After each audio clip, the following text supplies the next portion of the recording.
So the thing is that I told you that it's instead of writing the whole electronic configuration, you can simply just figure out the electronic configuration by looking at the group numbers. And if you do that, you'll know the electronic configuration of the outermost shell.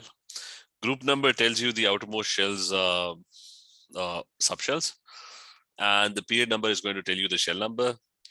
And you can just figure out how many electrons are left and just find out what element that is. Usually it's a noble gas, and you just plug that in. I wanted to explain at period 4, starting at period 4, you had transition metals that they started at period 4. So starting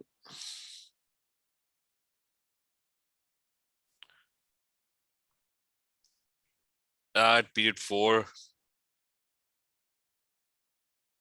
Assalamu alaikum, sir. Assalamu alaikum. So you got transition metals, and if you want to know the electronic configuration of transition metals, here's how you're going to do that.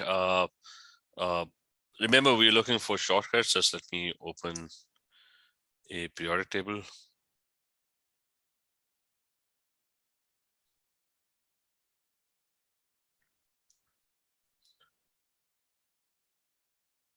And a second. So let's say this is a periodic table, and I'll just pick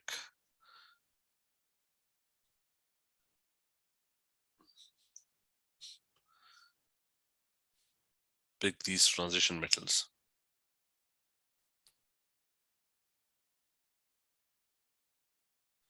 Now, technically, they're not actually transition metals. They are D-block elements. So these over here.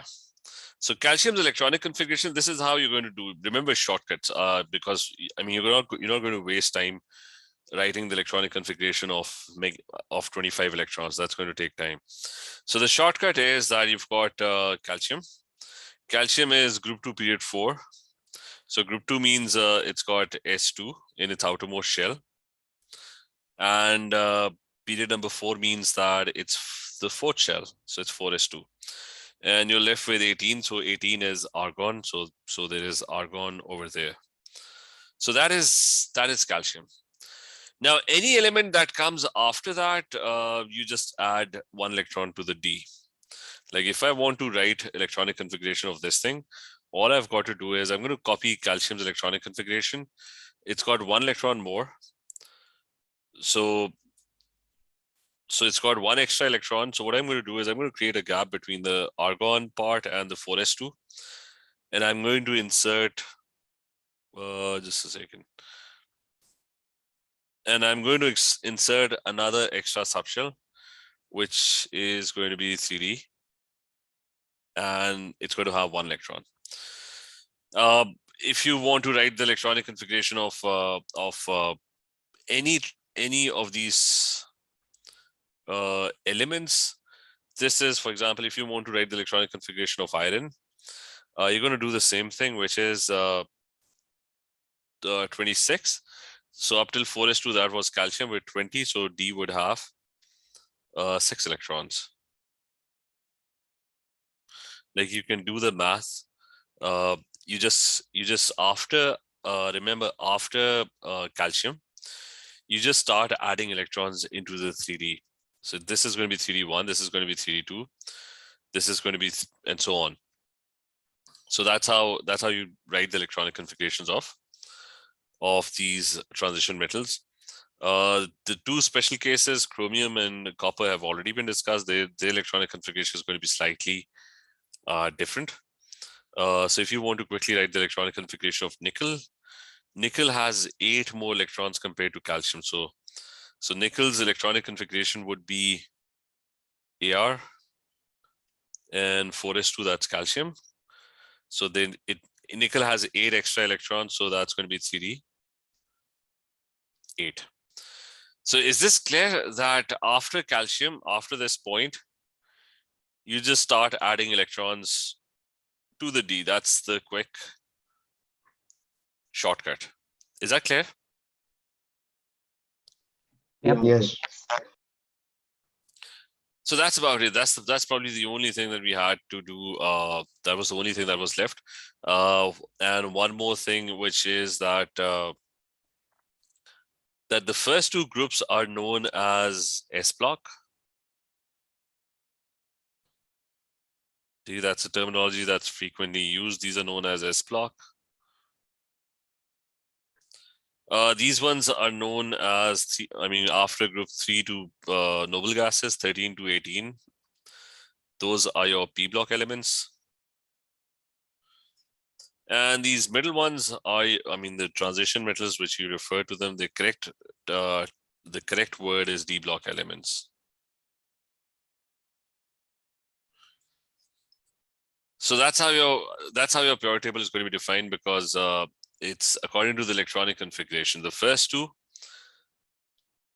groups, the electrons are always added into the S.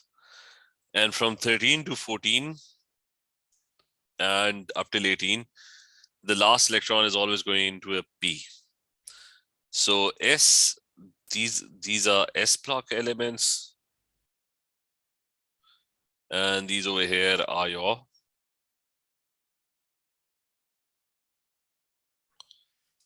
P block elements. So that's about it. So we're going to start doing past paper questions related to electronic configurations now. We're done with the first part. So let's just quickly open the questions related to electronic configurations, mostly. So this one. So is this all clear, the previous thing, right? Any questions? no, sir. So let's start with this one. He's saying the table refers to the distribution of electrons in the second shell of an atom with 8 protons, which was correct. So the element has 8 protons, and he's talking about the second shell distribution. So 8 protons means 8 electrons, and that's going to be 8 electrons is 1s2, 2s2, and 2p6. That's 8. So 8, 2p4. So he's talking about the second shell. So second shell has 2 types of orbitals. It's got an S, it's got a P subshell as well. So how many electrons in the P? That's 4. How many electrons in the S? That's 2. So the answer is going to be P. B. Okay, and then Sir. Yeah.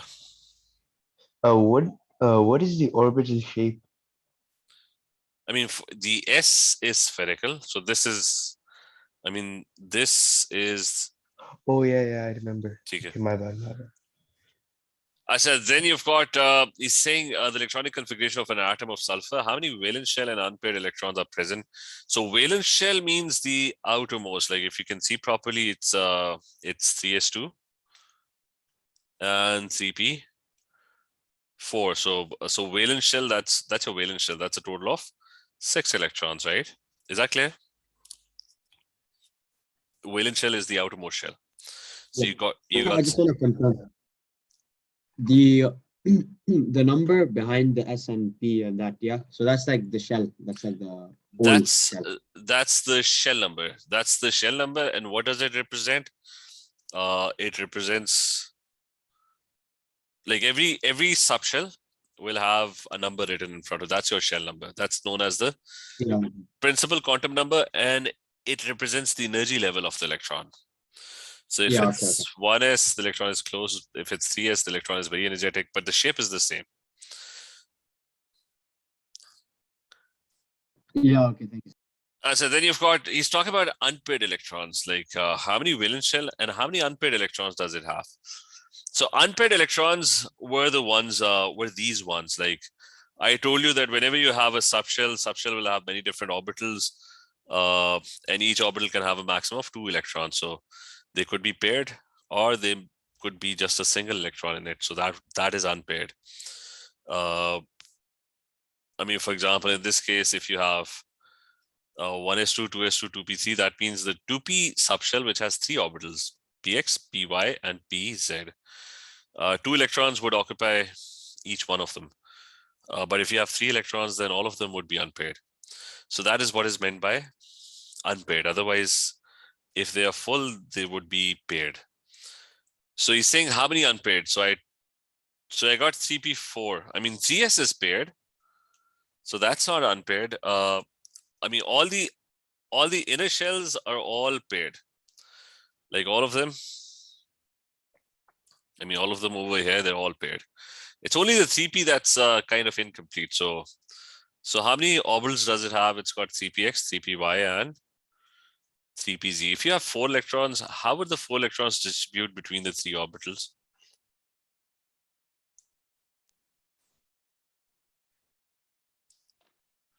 One electron goes in each of the orbitals, and then when each one of them is half filled, you add the other electron. Okay, so the first thing is they all like to occupy their own spaces. And once they're all full, because they're all identical, so for the electron, they're not, from the electron's perspective, they're not very different. The 4th electron would then go and occupy one of them. So how many unpaired? That's 2 of them. The others are all full. Is that clear? Yep. Yeah. Yes. So then they're saying that the question refers to isolated gaseous atoms, and which pair of atoms are all electrons paired. So I'll just first write the electronic. I mean, barium. I'm not going to write the whole electronic configuration. Barium has 37 electrons, but I know it's in group 2. So group 2 means it's S2. Don't know what the number is. I can check the. I had the. So we can check the period number. Barium is over here. So that's 1, 2, 3, 4, 5.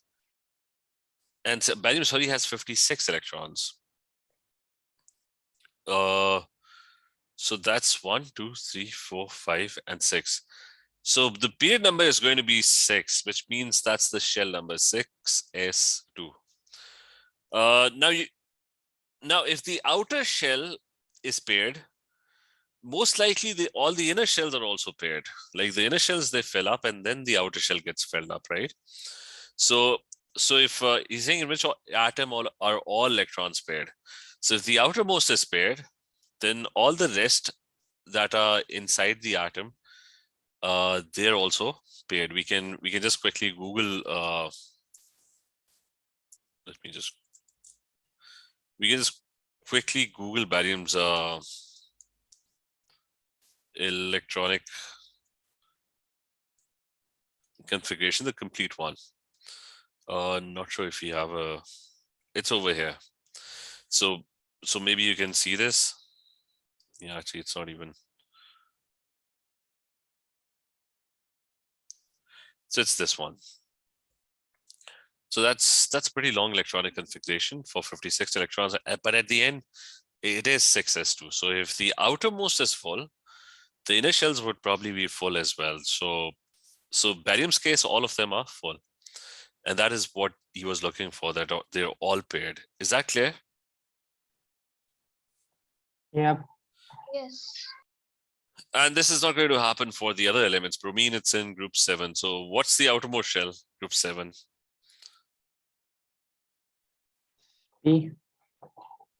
6 P5 maybe. See, it's going to be S2 and P5. I mean, the shell number we don't know. So that means it's not paired. It's not full. So that's definitely not full. Sulfur is group 6. Group 6 is, I think, S2 and P4. Silicon is group 4. So that's S2 and P2. So that means for each one of them, the P is not full. It's not paired.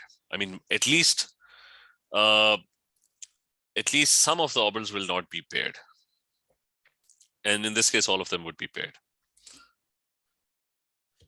Then you have, what is the electronic configuration of an isolated nickel atom, nickel ion? So again, instead of writing the electronic configuration. We just did this for transition metals. I told you that for transition metals, what you can do is you can start at calcium, right? And calcium is 4s2. And then you start adding 3D. So when you reach nickel, that's going to be 28. So that's 3d8. So that's the electronic configuration of nickel. It's going to be 3d8, 4s2. And if electrons are lost, electrons are always lost from the outermost shell. This is something that I'm going to add to this as well. Remember, whenever ions are formed, so electrons are lost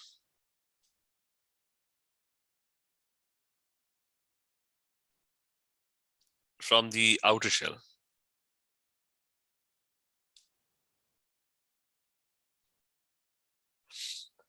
So if nickel is forming an ion, that's going to be, and in the question is saying it's forming nickel 2+. So the 4s electrons would be gone. So it's just going to be 3d8. So the answer to this question, nickel's electronic configuration, is that the outermost electrons would be gone. So the only option that you're left with is going to be 3d8. Is that clear? Yep. Yes. Yes. Okay. There are three statements. The first statement states that the 1s and the 2s orbitals have the same energy. Is that true? No. No. Because 1 and 2 represents energy level. So 2 indicates that the energy level is a lot higher.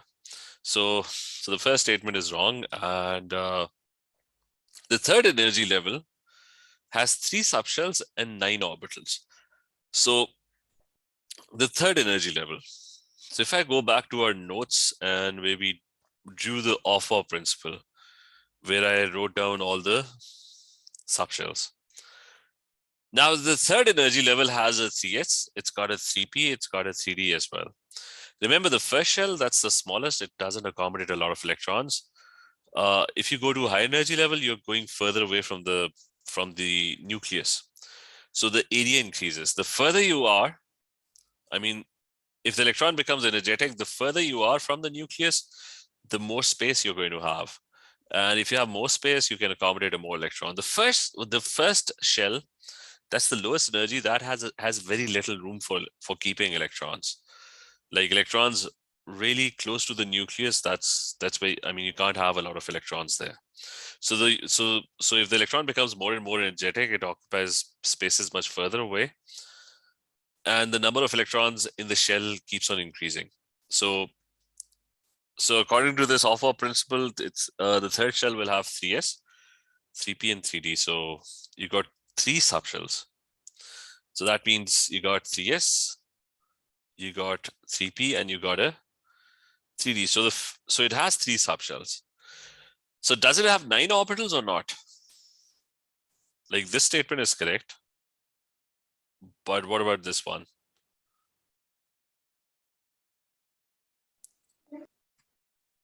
Do we have 9 orbitals? Like how many orbitals do you have? No. How many orbitals do you have in a d subshell? 4. No, not 4.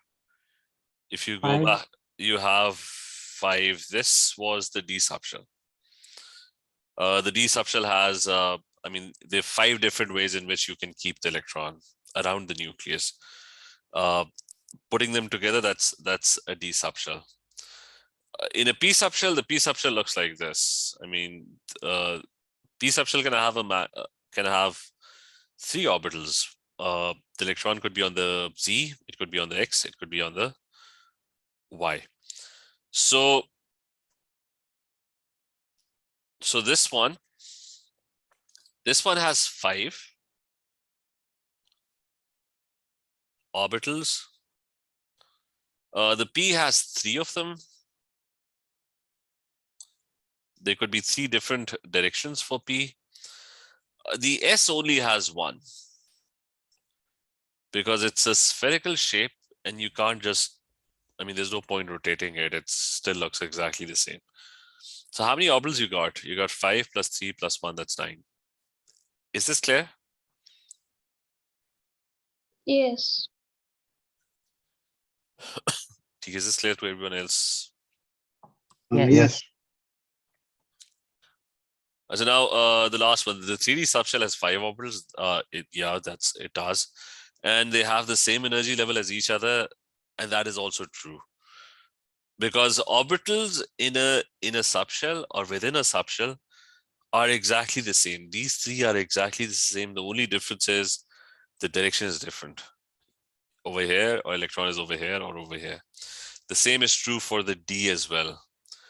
All of them energy-wise for the electron, they're exactly, these spaces, these regions are exactly the same. The only difference is the orientation or direction of the orbital. So they're all identical. And there's a word that we use that's known as a degenerate orbital. I mean, all of them are degenerate orbitals. They're exactly, what it means is that they are exactly the same. So which statement about orbitals in a krypton atom are correct? So what's a krypton atom? Where is a krypton atom? Xenon. So it's got 36 electrons. It's a noble gas. So that's what krypton is. Now, so we just did that. Forget that. Ignore that. Which statement about the atoms sodium and magnesium are correct?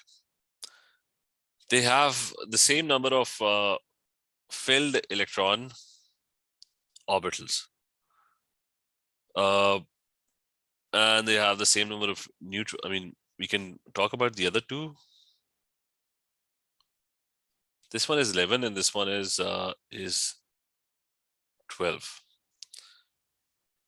So the question is, they have the same number of filled electron orbitals. Is that clear? But is that true or not? Like 11 electrons for sodium, that's... No. I mean, 1s2, 2s2, 2p6, and 3s1. That's 11 electrons. That's sodium. Magnesium is 1 extra electron. So it's 1s2, 2s2, 2p6, and 3s2. So they have exactly the same orbitals, except that the number of electrons are different, but they have exactly the same number of filled electron orbitals. Is that clear? But wait, Yes. sir. Hmm? Isn't the fourth orbital counted as filled for magnesium, but not for sodium? Because it's 3s2 and the first one is 3s1. So it isn't filled. Or Filled, they have the same number of filled. No, that's... so it shouldn't be complete to be filled. We can check that quickly. Just 1 second. Let me just quickly. It's 9701. What does, basically the question is, what does filled mean? Yeah, I guess you could say it that way. 13. Just a second.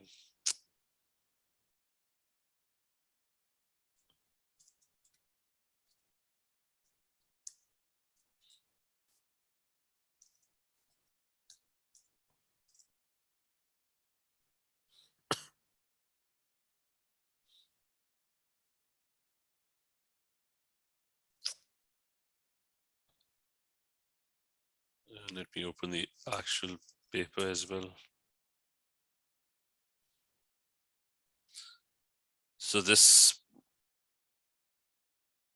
so the question is filled.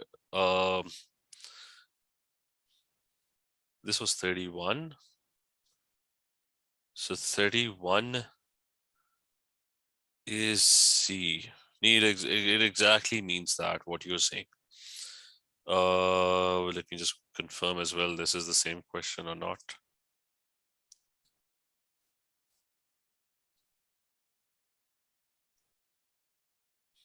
See, the first one is wrong actually. No, you're right. Filled over here meant this thing. It basically meant completely filled. So which means this was actually not completely filled.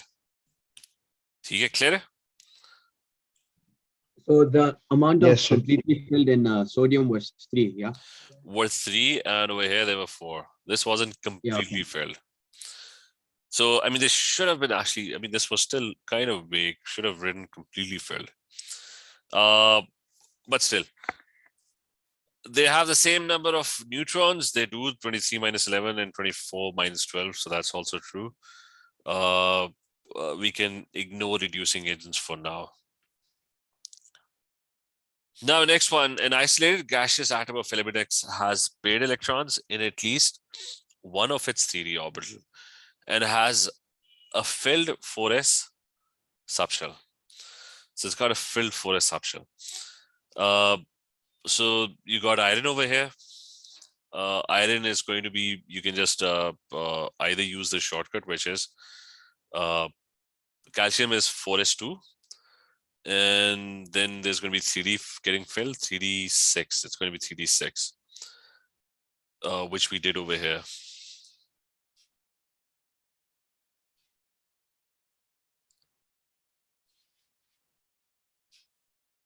So you had 4s2, and up till iron, it's going to be 3d and 6 electrons in the 3d. So iron would be argon 3d6 and 4s2. Let me write the electronic configurations first. Copper would be, copper was a special case. Remember, copper, we studied that there were 2 special cases. Copper, otherwise, according to the off-bow principle, would be it would be 3d9. Like calcium is 20, this is 29, so it's going to be 3d9. So copper should have been 3d9 and 4s2, but instead it's actually 3d10 and 4s1. Remember, we did copper separately over here. I told you that there were 2 main exemptions to the off-bow principle, which you have to memorize. So copper's electronic configuration is not going to be 3d9, 4s2, it's going to be 3d10 and 4s1. So that's copper. What about gallium? Now, gallium would be, if we have a look in the periodic table, gallium is 31. So it's going to be 4s2. Then there's going to be, up till this point, it's going to be 3d10. So let me do gallium over here. So if I have gallium, first thing is gallium is going to be argon. Up till zinc, the 3D will get completely full. I mean, remember this part over here, this portion over here, the 3D is getting filled up. It's 3D1, 3D2, 3D3, and so on. The 3D is getting filled up. Up till zinc, up till 30 electrons, the 3D will get completely filled up.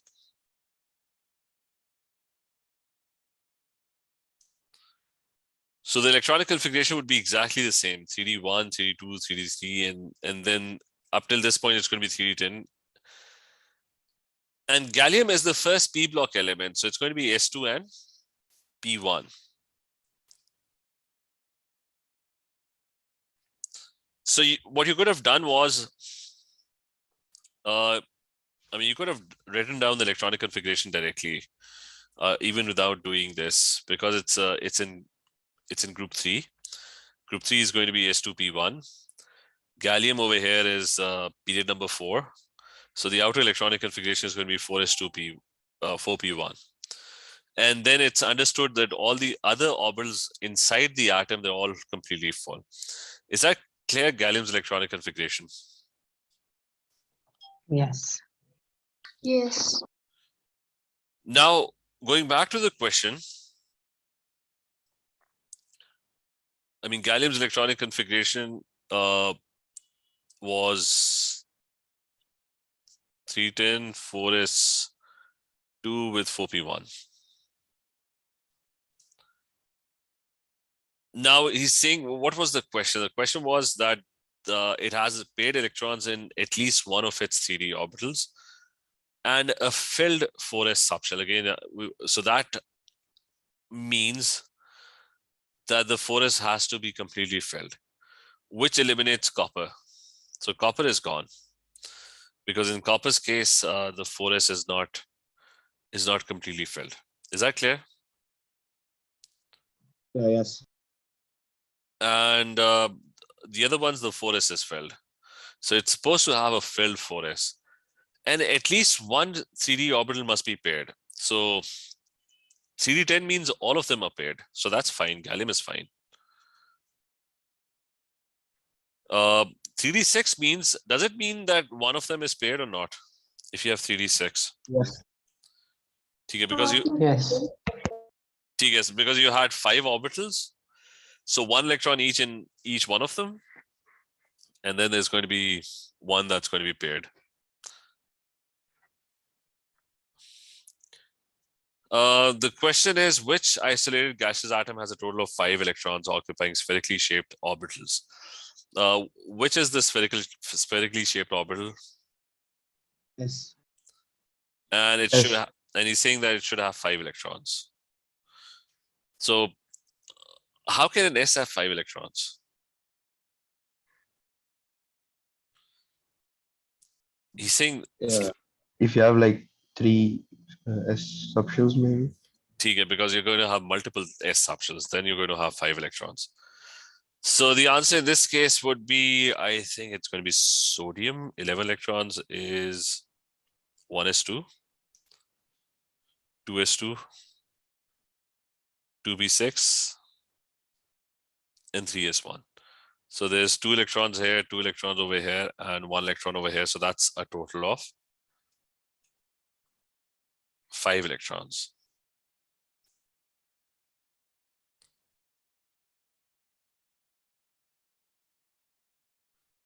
Now, 4 electronic configurations are shown below. 3 of these electronic configurations belong to atoms of 4 elements: sodium, chlorine, sodium, and vanadium. Now, remember, you have to be quick. Chlorine, group 17. Which one is chlorine out of them? I mean, it's group 7 or group 7? Which one? D. Chlorine is going to be B. Remember, group 7 or group 17 is S2P5. What about sodium? That's group 1. It's going to be A. A. Okay, that's going to be A. Now, vanadium is a transition metal. So vanadium is over here. I mean, vanadium is over here. So it's going to be what? It's going to be 4s2, 3d1, 3d2, 3d3, right? Yep. So it's going to be 3d3, 4s2. So that's vanadium. So let me just write it. This was sodium, this was Cl, this was vanadium. So the only element of another element, that's going to be D. That's the only one that's left.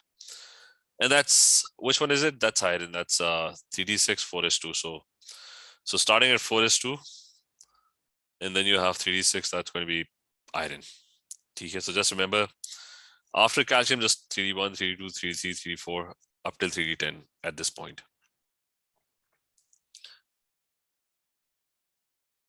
Now, again, very quickly, which group is this in? 2. 17. Outermost shell. Look No, at the this is transition. This is transition. look at the outermost shell, plus the D is getting filled up, right? So it's not. Yeah. Make sure you remember this. Can't say it's in group 2 because after group 2, I told you that the D starts filling up. So without knowing the electronic configuration, you should figure out that if the D is getting filled up, that's a transition element. So it's 3d5. So this is 4s2. Then this is 3d1, 3d2, 3d3, 3d4, and 3d5. So it's basically manganese Mn. That's the answer. Clear? Is this clear? Yeah. Yes. Which ion, now this one is an easy one. Which ion has the same electronic configuration as Cl-1? Now atoms will have the same electronic configuration if they have the same number of electrons. So if this has, chlorine has an atomic number of 17, Cl-1 means it's got 18 electrons, right? Yeah. So you don't have to write the electronic configuration. You're just going to find out the element which has exactly the same electronic configuration. So phosphorus is 15, scandium is 21, silicon I think is 14. So tell me which one has 18 electrons? C. C. Yeah, that's your answer. Then this one, a bit of a comprehension. Which of the following particles would, on losing an electron, have a half-filled set of p orbitals? So you're looking for half-filled set of p orbitals on losing an electron. So, We look for PC. the first thing is I need to know how many electrons does this have? I mean, I'm going to write the atomic numbers. This is 6, this is 7, this is 7 as well. This one is 8. So on losing an electron, how many electrons would this have, the first one? On losing an electron? 7. 5. Oh, no, 5. No. I mean, look at the whole thing. I mean, how many electrons does it have? Oh, it would have 6. It will have 6 on losing electrons because Six. right now it Yeah. has -1 charge. So it actually has 7 electrons. So on losing an electron, it's going to have 6. This one has 7 electrons right now. On losing electrons, it's also going to have 6. This one has 8 electrons at the moment. On losing electron, it's going to have 7 electrons. And this one has, how many electrons does it have? 7? 7. So on losing an electron, it's going to have 6. 6. So, I mean, by just looking at it, probably the answer is this one. It's because all the others are exactly the same. But will it have a half-filled set of p orbitals, 7 electrons? It's going to be 1s2, 2s2, and 2p, 3. So that is a half-filled set of p orbitals. Is that clear? Yes. Yes.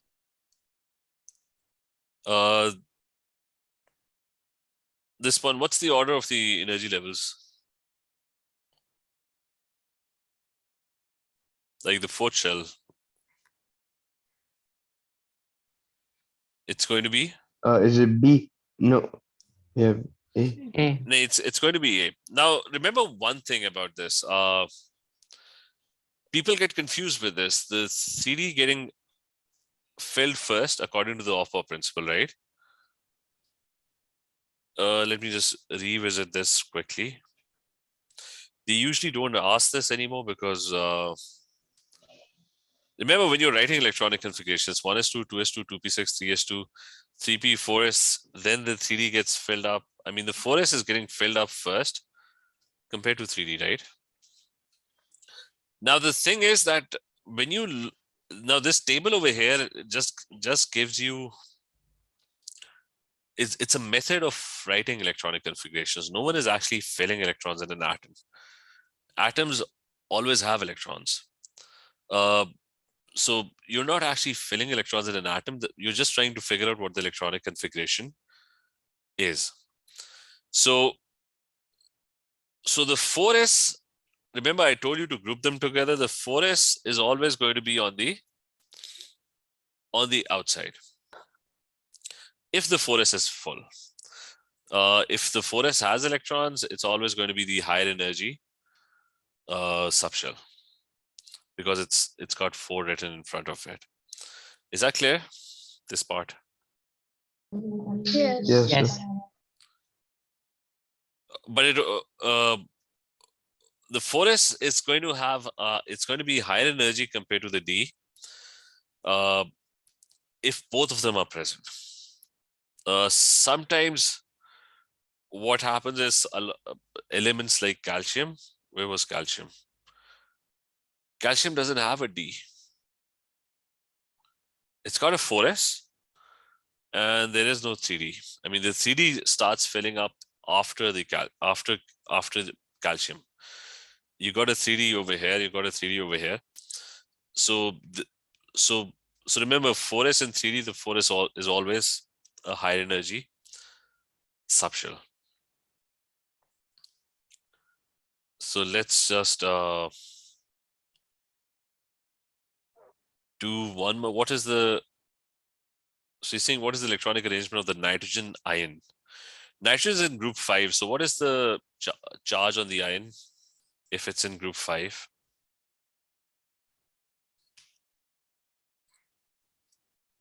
Like what kind of negative ion would it form? 3 minus or -3.